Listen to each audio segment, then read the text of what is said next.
Secretary of State Kerry said the president would not hesitate to act, but there are new questions about whether the United States may have missed the opportunity to stem this violence several months, if not years ago. Marie Harf is the State Department deputy spokeswoman. She's my guest now. Marie, thank you for being here. Let me start with that quote that James just included in his package about Secretary Kerry saying a threat left unattended overseas can have grave consequences.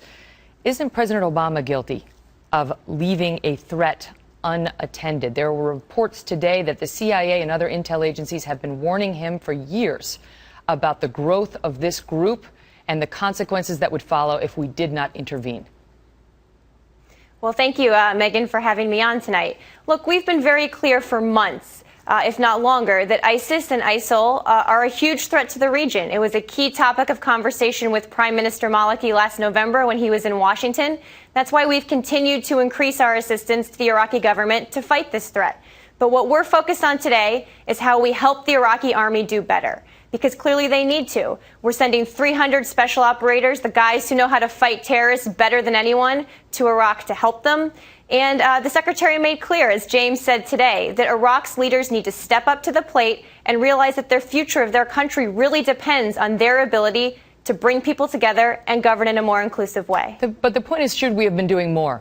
Because has it slipped away? Have the gains that we achieved just a couple of years ago slipped away under President Obama? Well, this is a very different threat that we're looking at today than we've seen before in Iraq. It's one that's been growing, certainly, but to compare it to a few years ago just doesn't hold up in terms of what we've seen in the threat that we see today. So what we're focused on... How so? Because let me just refresh the viewers that it was just in January that this group took over Fallujah and started flying the al-Qaeda flag, and the president was asked about that. And he told New York Magazine, I think it was, I have it here, if we can put it on the board, he said, hold on a second, I'll try to read it as they pop it up there. He talked about how they were JV, here it is. The analogy we use around here sometimes, and I think is accurate, is if a JV team puts on Lakers uniforms, that doesn't make them Kobe Bryant. Did he underestimate the threat?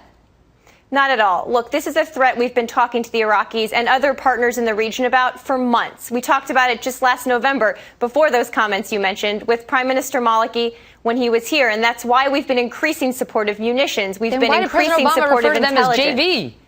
Well, it's a group that's changing. The terrorist threat changes, quite frankly, on a week-by-week and month-by-month basis. Come on. That doesn't make sense. In January, they were JV, and now that we're in June, they're this devastating terror group that's basically taken over Iraq.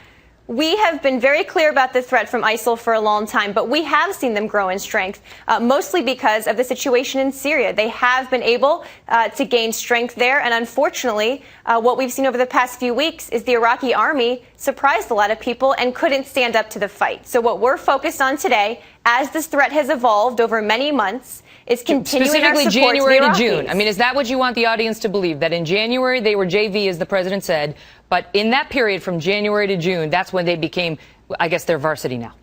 Well, we were worried about the threat in January too, Megan. I don't think that anyone should think we weren't. It was a key topic of conversation. Well, we were. I promise you, sitting where I sit, so and my former colleagues at the CIA and elsewhere. Because we're trying to figure out what is the truth. Were they serious in January, as you're telling me now? Or were they nothing to be worried about? It's like, they're not Kobe Bryant. I mean, you know, there seems to be an inconsistency, and the group is so terrorizing, people want to know what's true. Well, I think we have been very clear. If you go back and look at everything we've said about this group for many months, from the president on down, that we believe this is a serious threat. But to be candid, Megan, what we have seen over the past few months is them grow in strength, them be able to take over territory in Iraq that they couldn't do in January. They've continued to make gains based in large part on the situation in Syria. And as that group has evolved and the threat has evolved, we have responded with resources to meet this threat. And that's exactly what we're doing right now. Listen, nobody is suggesting that the terror that they are unleashing over there is the responsibility of anyone other than those terrorists.